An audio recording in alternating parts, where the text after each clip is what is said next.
Yeah, we're Bitcraze. We're making the Crazyflie, which is a small drone that's aimed mainly for research and education and development.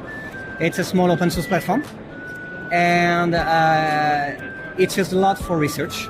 There's been a lot of papers in this conference published using the Crazyflie for the research.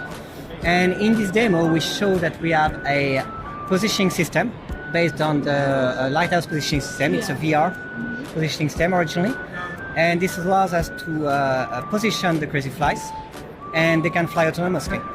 They, in this demo, fly by themselves. They talk to each other, and we just ask them to have, for example, one Crazyflie that flies at all time, and they will all coordinate so that one is flying at any time. When one is out of battery, it's going to land, and another one will take off, so that at every point, one Crazyflie is flying.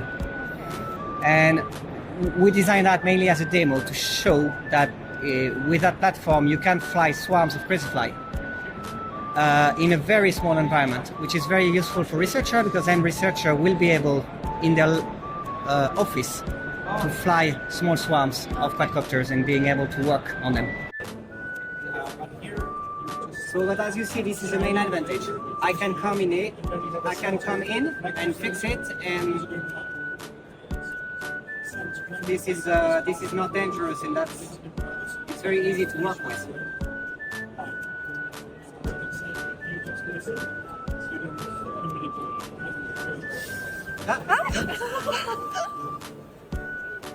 So this one now has enough battery, so it just took off.